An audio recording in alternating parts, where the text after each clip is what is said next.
When I lived in Fairview, a suburb in the state of Ohio, the houses looked like they were made of glass. I started dating the boy from the corner, the retired gardener's son. His name was Aaron. Everyone liked him, even my father, who rarely liked anyone. I was 16, and he used to take me to the movies downtown on Saturdays. At home, my mother treated our relationship like a family project.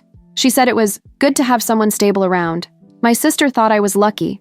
Every time Aaron showed up, she'd put on a nicer blouse and laugh at everything he said, even when it wasn't funny.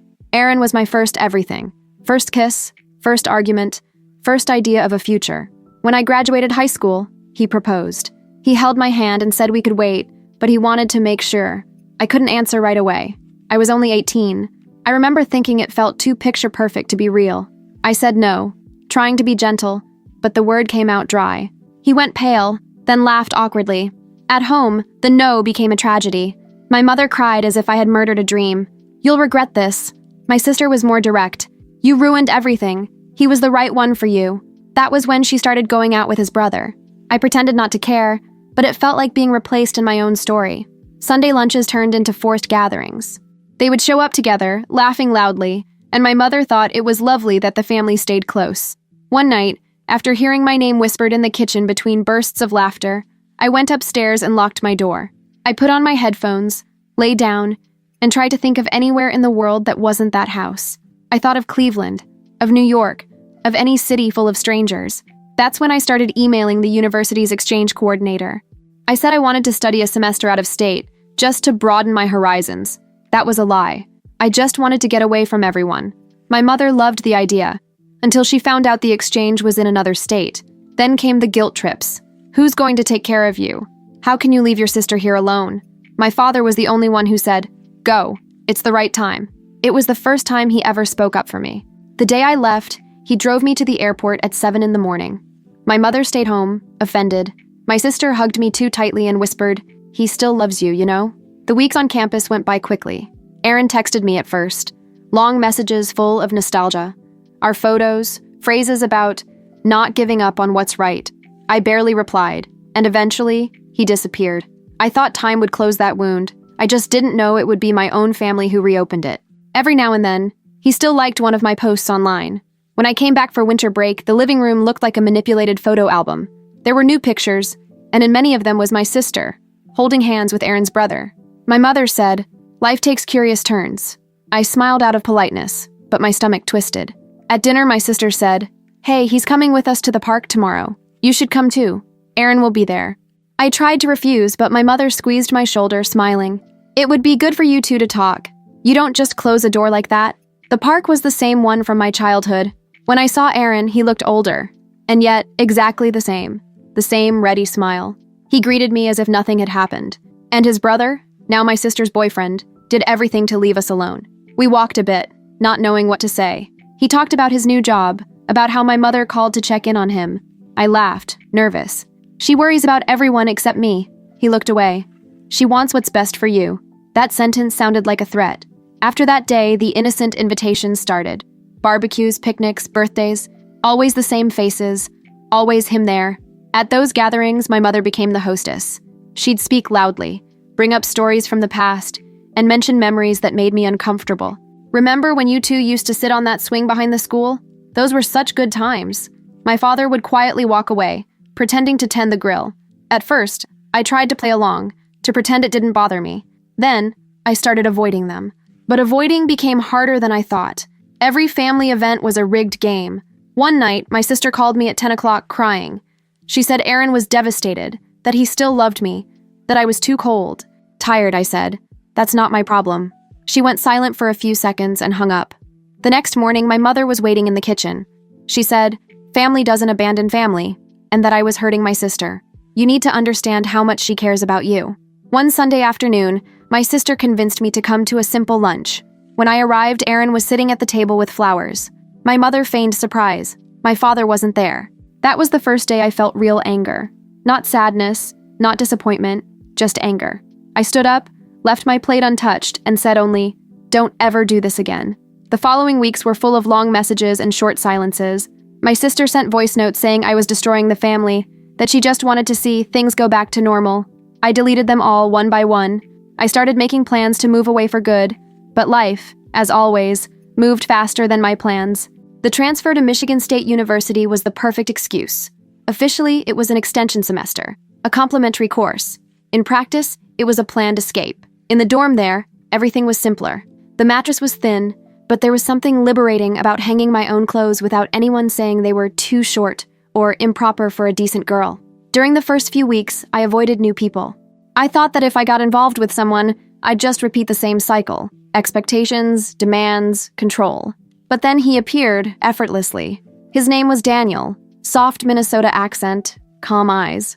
We met in a social psychology study group. He offered me a coffee during a break, and the conversation flowed so easily it almost felt strange. He didn't ask about my past, didn't try to guess who I was. On our first date outside the university, we went to a street fair. He told me he wanted to work in family behavior research. I laughed and said that subject gave me allergies. We started seeing each other often. Nothing intense. For the first time, without the weight of having to prove anything to anyone. But the calm didn't last long. The calls started coming at odd hours. First my mother, then my sister. "Are you eating properly? Are you sleeping well? Aaron asked about you." The conversations lasted longer than they should. If I tried to end them, my mother would say, "You sound different, colder." And my sister always finished with, "You'll understand someday." One night at 11 o'clock, the phone rang again. It was my mother. Her voice was trembling, but not from tears, from control. "Guess who came over for dinner?" she asked. I didn't want to know. "Aaron. He said he's still waiting for you." I went silent. "Mom, I'm fine. I have a new life, new people. That's what worries me," she replied. New people tend to confuse the mind. The next day, Daniel noticed. He asked what was going on. I couldn't explain. I just said, "I think my family wants me back in the old mold." He didn't push. That week, I started noticing small invasions. A classmate said someone had called asking for my dorm address. The phone rang with unknown numbers. Weird emails, full of generic phrases, began arriving in the university inbox. Daniel said maybe it was coincidence. I wanted to believe that. But one night, walking back from the library, I saw a car parked on the corner of the building. The same model my sister drove. The engine was running, lights off. I walked faster, went in, and locked the door. Through the window, I saw the car slowly drive away. The next day, the front desk confirmed, "Yes, someone asked if you still live here." I didn't sleep that night. Update 1. At the end of the semester, I got a message from my sister. "There's a surprise waiting for you when you get back." She added a heart at the end. And suddenly, the fear returned. Months passed. Daniel proposed on a late afternoon by the lake on campus. His parents said they'd pay for everything. He didn't make a speech or kneel. He just said, half laughing, "I don't want to be another man in your life trying to control you." I said yes before realizing I was crying. Telling my family was another story. My mother's reaction came with a tense smile. "So soon, dear. Are you sure? Marriage isn't a game of escape." My sister, on the other hand, faked exaggerated excitement. "How wonderful. And I can help organize, right? After all, I'm the bride's sister." At first, I thought it best not to argue. I wanted to believe things could be civil, but within weeks, she had taken over everything. Guest list, flowers, dessert table. When I saw the draft she sent to the wedding planner, I realized Aaron's name was there, with the note, "Close family guest." I called her immediately. "You added Aaron to the list?" "Of course. He's part of our story." "Our story?" I asked. "Or yours?" She sighed. "You're still hurt. You'll understand someday." Daniel tried to calm me down. "It's just a name on a list, love. We'll cut it." But I knew it wouldn't be that simple. My mother soon appeared with the same argument. It would be rude not to invite him. He's always been like family. I wanted to scream that he was never my family, but I held back. At the rehearsal, my sister showed up in a white dress. White. And she even joked, "Technically, it's ivory." People laughed. I didn't. At dinner, I noticed she always sat beside Daniel, chatting, joking, asking about our honeymoon. "Do you like the mountains or the beach?" Always looking straight at him. Daniel, polite, would answer, trying to change the subject. I watched in silence, a knot in my chest. The night before the wedding was worse. She texted me at 9 p.m. "Don't forget to rest, it's going to be an unforgettable day." I didn't sleep. The morning of the ceremony, the hall was full. Lights, music. I was trembling, but it was the good kind of anxiety. Daniel was at the altar, smiling. When I walked in, I saw my sister in a light-colored dress, positioning the groomsmen. She looked like she owned the event. During the reception, I sensed something wrong. One of her bridesmaids, a friend of hers, started talking too much with Daniel. Subtle touches, forced laughter. At first, I ignored it, but after a few minutes, she placed her hand on his shoulder and said, laughing, "You should dance with me since the bride's gone missing for a second." Daniel politely stepped back. I was only a few feet away and heard it all. When I looked at my sister, she was watching the scene with a small, satisfied smile. I went up to her. "Was this your idea?" She raised her champagne glass. "It's a wedding. Relax. This isn't funny." "Oh, you always take everything so seriously." In that instant, the noise of the hall seemed to vanish. I felt like I was back at the beginning, surrounded by familiar faces and twisted intentions. I left without saying goodbye. Daniel came after me, jacket open, confused. In the car, I cried so hard I couldn't explain. I just kept saying, "She crossed every line." The next morning, my mother showed up at the hotel door. "You need to talk to your sister. She's devastated." I answered firm. Let her deal with her own pain. That's when I decided to cut contact. It wasn't an impulse. It was a choice. I changed my mailing address, declined Christmas invitations. My mother insisted, but my father simply said, "Let it be. Sometimes silence is the only cure." The distance lasted 6 years. During that time, Daniel and I built a simple life. A small apartment, short trips, quiet dinners, but there was always the fear that, at any moment, our peace could be interrupted. And it was. The day I told everyone I was pregnant, the first person to react wasn't Daniel. It was my mother, her voice cheerful over the speakerphone. "Your sister will be so happy when she finds out." The dinner was meant to celebrate my mother's birthday. Daniel and I had decided to share the news there. No big speeches, just a small toast. When I announced it, my father smiled shyly and hugged me tight. My brother, yes, he was still trying to balance both sides, made an awkward but sincere toast. Daniel held my hand, and for a second, everything felt normal, except for my mother's look and my sister's silence. They exchanged glances, quick and almost unnoticeable. My mother spoke first, with that tone she used to decorate criticism. "A girl? What a blessing. I hope you've thought this through. Children require family balance." The sentence hung in the air. I wanted to reply, but Daniel pressed my wrist under the table. He knew that anything I said would turn into ammunition. 2 days later, my mother called. Her voice was sweet, rehearsed. "I'd like to have tea with you, just the two of us. I want to talk about this new phase." My instincts screamed, "Don't go!" But guilt spoke louder. On Saturday, at 3 in the afternoon, I arrived at her house. There was another car in the driveway. I recognized it immediately, my sister's SUV. When I opened the door, there they were, my sister, her husband, and, standing in the corner, holding a bouquet of flowers, Aaron. My mother appeared with a tray, and that smile I had learned to fear. "Surprise, dear. I thought it was time for you all to talk like adults." Aaron stepped forward.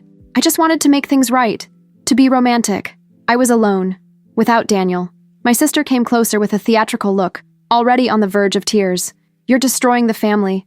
Mom just wants things to go back to normal." Her husband's voice joined in the background.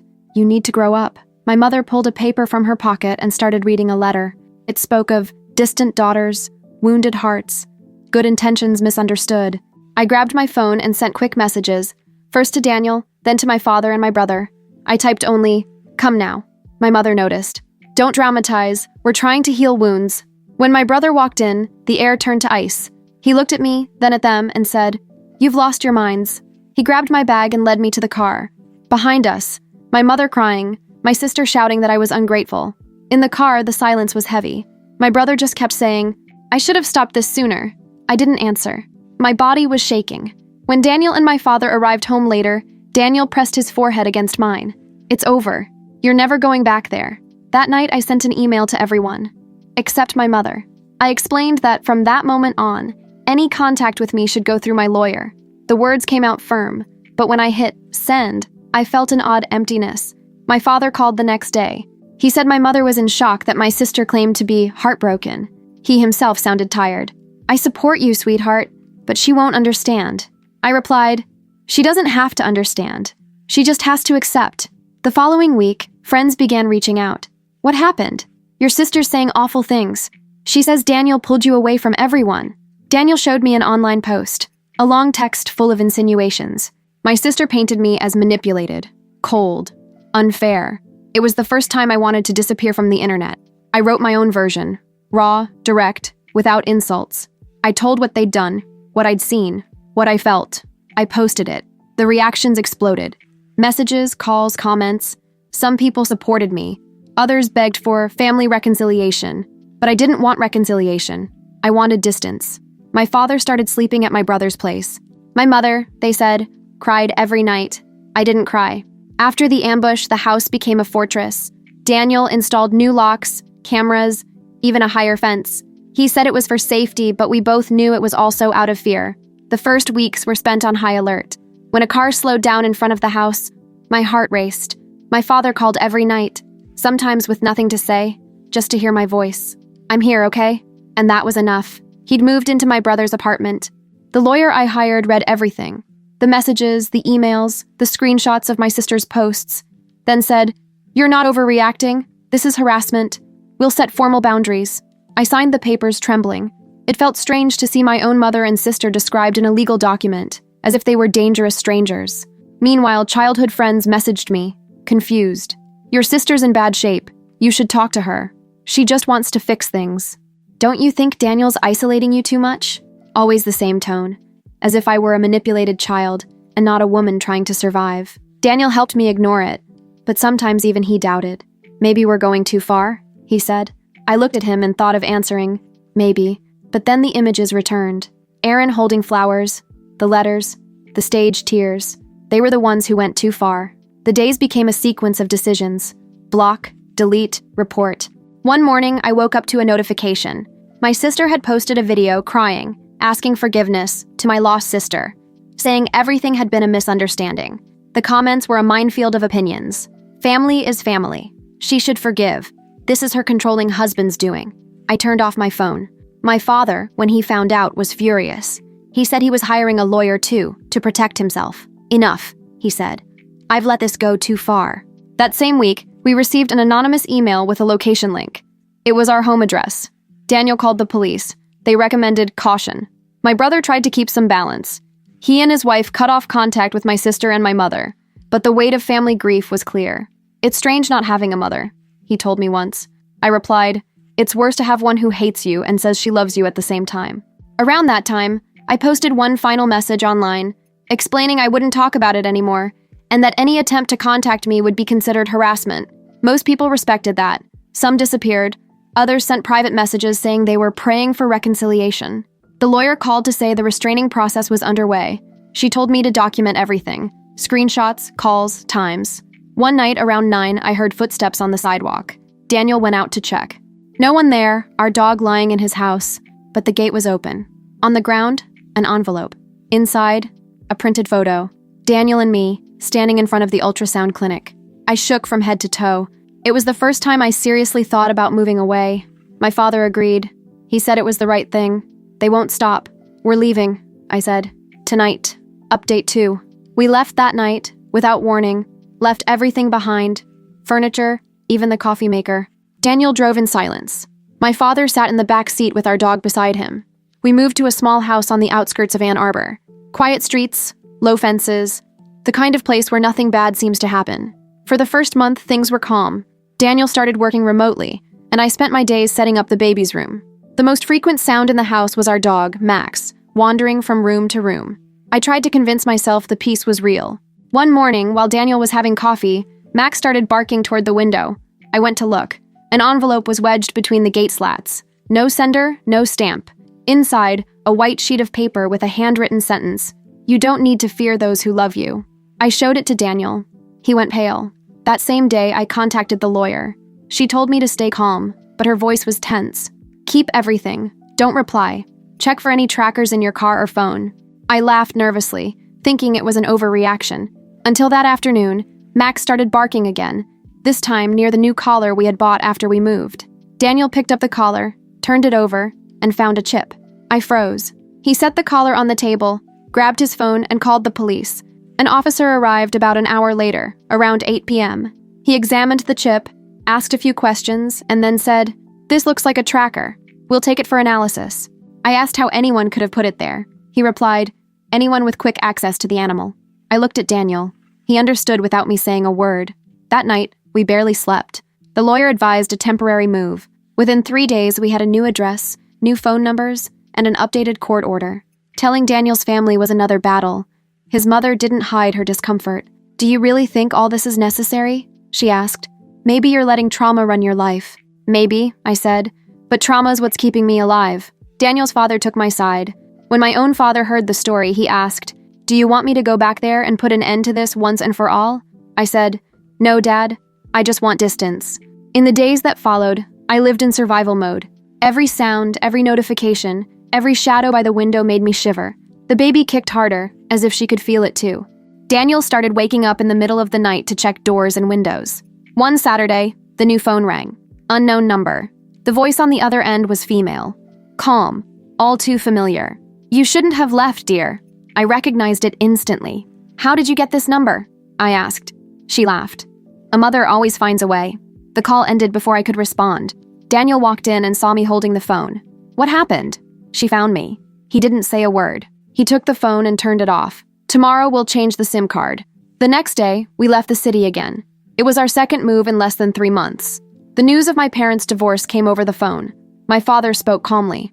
"I signed today." It was quick. She didn't want to contest it. It felt strange to imagine my parents officially separated. "Are you okay?" I asked. He laughed, tired. "For the first time in a long while, I think I am." Later, my brother told me my father had moved into a small apartment in Toledo, near work. He adopted a cat, started taking daily walks, and quietly began seeing an old coworker. He didn't tell anyone at first, maybe out of guilt. But when he called and mentioned someone who makes good coffee, I understood. And honestly, I was happy. Meanwhile, chaos reigned in the other half of the family. My sister now had a small son. Her social media was flooded with photos. Her husband, the baby. Long captions about forgiveness and eternal bonds. But between the lines, there were always barbs, jabs about those who abandon their mothers or choose strangers over blood. I ignored it, or tried to. Then, one day, I got an unexpected email. Subject, "For the absent aunt." Inside, a photo of my nephew with a note. "He needs to know his whole family. Don't deprive him of love the way you did us." The sender was my sister's husband. I showed it to Daniel and to my lawyer. "This is provocation. Don't respond." Daniel, on the other hand, looked tense. "They're testing boundaries." Soon after, the ex, Aaron, resurfaced. This time, messaging my friends, saying I had changed my identity, that I was running from my own guilt. One of them, unaware of the danger, forwarded me the messages with a shocked emoji. Aaron's text was deranged. Long sentences, mentions of destiny, and bonds that can't be broken. The lawyer was direct. "We may need to file an additional case." That was when I realized physical distance had to become a legal wall. That same month, my father came to visit. During dinner, Daniel talked about Aaron's messages and my sister's persistence. My father spoke. "They won't change," he said, "and neither will he. You need to end this for good." "End it how?" I asked. "By cutting what's left. Names, numbers." In the days that followed, we took his advice. We changed numbers again, new emails, tightened privacy everywhere. The lawyer recommended that I officially report the violation of previous orders. I went to court, 8 months pregnant, with Daniel and my father by my side. The judge listened silently and said, "No one has the right to turn motherhood into a battlefield." From then on, I decided not to look back. I even blocked memories. Literally. Deleted old photos, mailboxes, digital keepsakes. A few months later, Daniel received an anonymous call at work. A woman's voice asked, "How's the baby?" and hung up. It was a new number, but the accent, the same. When I told my father, he wasn't surprised. He only said, "They never accepted that you got out alive." In the following months, life began to settle. Our baby was born on a cold April morning around 10 o'clock. The delivery was long, tense, but when the first cry filled the room, Daniel cried too. I could only look at that tiny wrinkled face and think, this is why I survived everything. After the birth, we moved again. This time because we wanted to, not because we had to. The new house had a small backyard. Daniel's parents started visiting on Sundays. My father came whenever he could. It was during that peaceful time that the news arrived. Aaron had died in a motorcycle accident on a road near Dayton. I found out through a short email from an old classmate. I read it 3 times, trying to understand what I felt, but there was no anger, no joy, no sadness, just silence.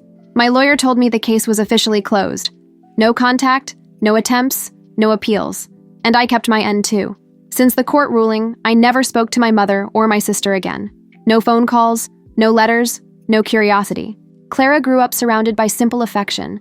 Her grandfather's stories, her father's bad jokes, the dog sleeping by the crib. She learned to say, "Mommy," while looking straight at me. Everything left behind finally went quiet. The mother who never listened, the sister who hurt me, the ex who mistook love for possession, all of them stayed frozen back there, somewhere time can't reach me anymore. The future isn't romantic, it's real. It has messy mornings, bills to pay, sleepless nights, toys scattered across the floor, and cold coffee on the table. But it has love. And for the first time in my life, I can say without a doubt, I'm happy.